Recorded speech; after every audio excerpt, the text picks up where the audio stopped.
Vous ne demeurez pas très loin de la Roche-Maupradt, vous avez dû passer souvent le long de ces ruines. Je n'ai donc pas besoin de vous en faire la description. Tout ce que je puis vous apprendre, c'est que jamais ce séjour n'a été aussi agréable qu'il l'est maintenant. Le jour où j'en fis enlever le toit, le soleil éclaira pour la première fois les humides lambris où s'était écoulée mon enfance, et les lézards auxquels je les ai cédés y sont beaucoup mieux logés que je ne le fus jadis. Ils peuvent au moins contempler la lumière du jour et réchauffer leurs membres froids aux rayons du midi. Il y avait la branche aînée et la branche cadette des Maupradt. Je suis de la branche aînée. Mon grand-père était ce vieux Tristan de Maupradt qui mangea sa fortune, déshonora son nom, et fut si méchant que sa mémoire est déjà entourée de merveilleux.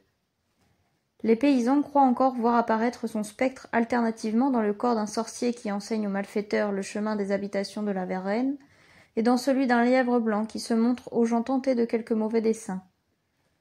La branche cadette n'existe plus, lorsque je vins au monde, que dans la personne de monsieur Hubert de Maupradt, qu'on appelait le chevalier parce qu'il était dans l'ordre de Malte et qu'il était aussi bon que son cousin l'était peu. Cadet de famille, il s'était voué au célibat, mais resté seul de plusieurs frères et sœurs, il se fit relever de ses vœux et prit femme 1 an avant ma naissance. Avant de changer ainsi son existence, il avait fait, dit-on, de grands efforts pour trouver dans la branche aînée un héritier digne de relever son nom flétri, et de conserver la fortune qui avait prospéré dans les mains de la branche cadette. Il avait essayé de remettre de l'ordre dans les affaires de son cousin Tristan, et plusieurs fois apaisé ses créanciers. Mais voyant que ses bontés ne servaient qu'à favoriser les vices de la famille, et qu'au lieu de déférence et de gratitude, il ne trouverait jamais là que haine secrète et grossière jalousie, il renonça à tout accord, rompit avec ses cousins, et malgré son âge avancé, il avait plus de 60 ans, il se maria afin d'avoir des héritiers. Il eut une fille, et là dut finir son espoir de postérité, car sa femme mourut peu de temps après, d'une maladie violente que les médecins appelèrent colique de Miserere. Il quitta le pays, et ne revint plus que très rarement habiter ces terres qui étaient situées à 6 lieues de la Roche-Maupradt, sur la lisière de la Varenne et du Fromental. C'était un homme sage et juste, parce qu'il était éclairé, parce que son père n'avait pas repoussé l'esprit de son siècle et lui avait donné de l'éducation. Il n'en avait pas moins gardé un caractère ferme et un esprit entreprenant. Et comme ses aïeux, il se faisait gloire de porter en guise de prénom le surnom chevaleresque de Casse-tête, héréditaire dans l'antique tige des Maupradt. Quant à la branche aînée, elle avait si mal tourné, ou plutôt elle avait gardé de telles habitudes de brigandage féodal qu'on l'avait surnommée Maupradt Coupe-Jarret. Mon père, qui était le fils aîné de Tristan, fut le seul qui se maria. Je fus son fils unique, son unique enfant. Il est nécessaire de dire ici un fait que je n'ai su que fort tard. Hubert Maupradt, en apprenant ma naissance, me demanda à mes parents, s'engageant, si on le laissait absolument maître de mon éducation, à me constituer son héritier. Mon père fut tué par accident à la chasse à cette époque, et mon grand-père refusa l'ordre du chevalier, déclarant que ses enfants étaient les seuls héritiers légitimes de la branche cadette, qu'il s'opposerait par conséquent de tout son pouvoir à une substitution en ma faveur. C'est alors que Hubert eut une fille.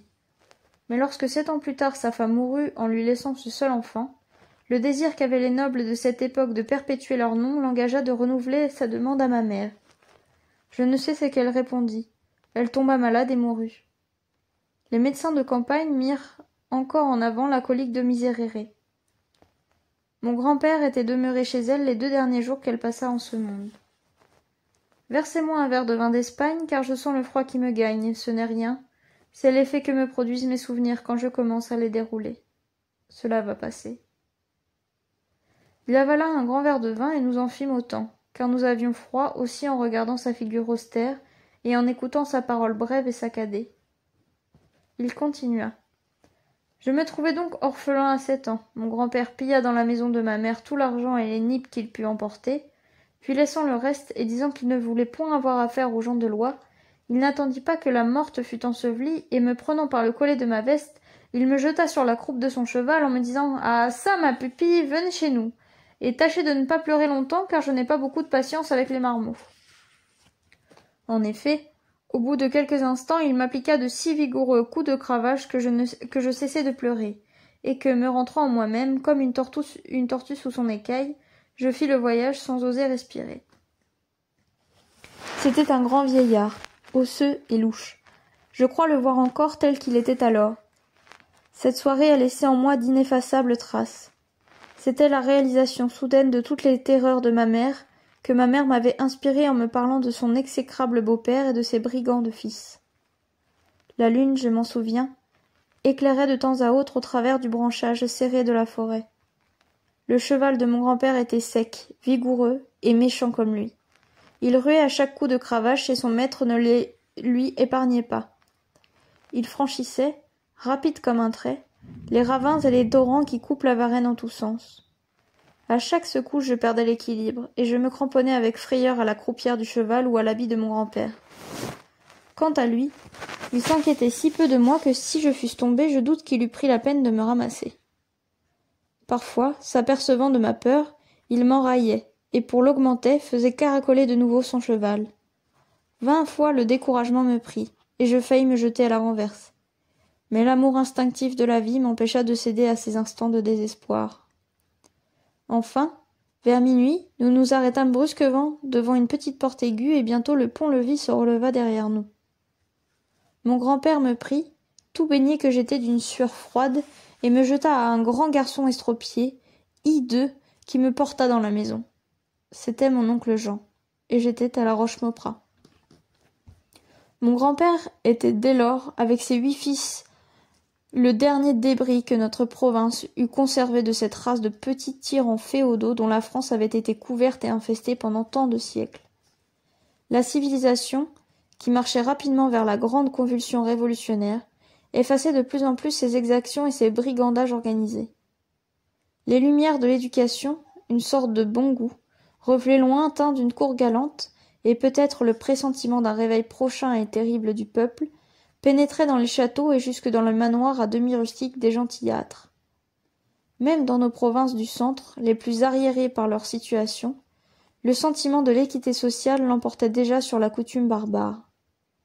Plus d'un mauvais garnement avait été obligé de s'amender en dépit de ses privilèges, et en certains endroits les paysans, poussés à bout, s'étaient débarrassés de leurs seigneurs, sans que les tribunaux eussent songé à s'emparer de l'affaire, et sans que les parents eussent osé demander vengeance.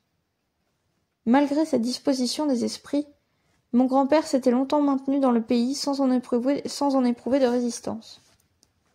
Mais, ayant eu une nombreuse famille à élever, laquelle était pourvue comme lui de bon nombre de vices, il se vit enfin tourmenté et obsédé de créanciers que n'effarouchaient plus ses menaces, et qui menaçaient eux-mêmes de lui faire un mauvais parti. Il fallut songer à éviter les recors d'un côté, et de l'autre les querelles qui naissaient à chaque instant, et dans lesquelles, malgré leur nombre, leur bon accord et leur force herculéenne, les Maupradt ne brillaient plus, toute la population se joignant à ceux qui les insultaient et se mettait en devoir de les lapider.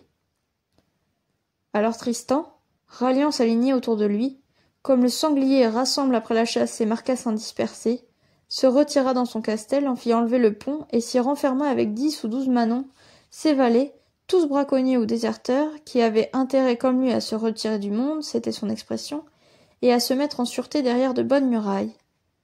Un énorme faisceau d'armes de chasse, canardières, carabines, escopettes, pieux et coutelas, fut dressé sur la plate-forme et il fut enjoint au portier de ne jamais laisser approcher plus de 2 personnes en deçà de la portée de son fusil. Depuis ce jour, Maupradt et ses enfants rompirent avec les lois civiles comme s'ils avaient rompu avec les lois morales. Ils s'organisèrent en bandes d'aventuriers. Tandis que leurs amis et féodaux braconnés pourvoyaient la maison du gibier, ils levaient des taxes illégales sur les métairies environnantes. Sans être lâches, et tant s'en faut, nos paysans, vous le savez, sont doux et timides par nonchalance, et par méfiance de la loi que dans aucun temps ils n'ont comprise, et qu'aujourd'hui encore ils connaissent à peine. Aucune province de France n'a conservé plus de vieilles traditions et souffert plus longtemps les abus de la féodalité. Nulle part ailleurs, peut-être on a maintenu, comme on l'a fait chez nous jusqu'ici, le titre de seigneur de la commune à certains châtelains, et nulle part il n'est aussi facile d'épouvanter le peuple par la nouvelle de quelques faits politiques absurdes et impossibles. Au temps dont je vous parle, les Maupradt, seule famille puissante dans un rayon de campagne éloigné des villes et privée de communication avec l'extérieur, n'eurent pas de peine à persuader leurs vassaux que leur servage allait être rétabli et que les récalcitrants seraient malmenés. Les paysans hésitèrent, écoutèrent avec inquiétude quelques-uns d'entre eux qui prêchaient l'indépendance, puis réfléchirent et prirent le parti de se soumettre. Les Mauprat ne demandaient pas d'argent. Les valeurs monétaires sont ce que le paysan de ces contrées réalise avec le plus de peine, ce dont il se dessaisit avec le plus de répugnance. L'argent est cher, est un de ses proverbes, parce que l'argent représente pour lui autre chose qu'un travail physique. C'est un commerce avec les choses et les hommes du dehors, un effort de prévoyance ou de circonspection, un marché, une sorte de lutte intellectuelle qu'il enlève à ses habitudes d'incurie, en un mot, un travail de l'esprit. Et pour lui c'est le plus pénible et le plus inquiétant. Les Mauprat, connaissant bien le terrain et n'ayant plus de grands besoins d'argent, puisqu'ils avaient renoncé à payer leurs dettes, réclamèrent seulement des denrées. L'un subit la surtaxe sur ses chapons, un autre sur ses veaux, un troisième fournit le blé, un quatrième le fourrage, et ainsi de suite. On avait soin de rançonner avec discernement, de demander à chacun ce qu'il pouvait donner sans se gêner outre mesure, ou promettait à tous aide et protection, et jusqu'à un certain point on tenait parole. On détruisait les loups et les renards, on accueillait et on cachait les déserteurs, on aidait à frauder l'État en intimidant les employés de la cabelle et les collecteurs de l'impôt. On usa de la facilité d'abuser le pauvre sur ses véritables intérêts, et de corrompre les gens simples en déplaçant le principe de leur dignité et de leur liberté naturelle. On fit entrer toute la contrée dans l'espèce de scission qu'on avait faite avec la loi, et on effraya tellement les fonctionnaires chargés de la faire respecter, qu'elle tomba en peu d'années dans une véritable désuétude, de sorte que, tandis qu'à une faible distance de ce pays la France marchait à grands pas vers l'affranchissement des classes pauvres, la Varenne suivait une marche rétrograde et retournait à plein collier vers l'ancienne tyrannie des Hobereaux.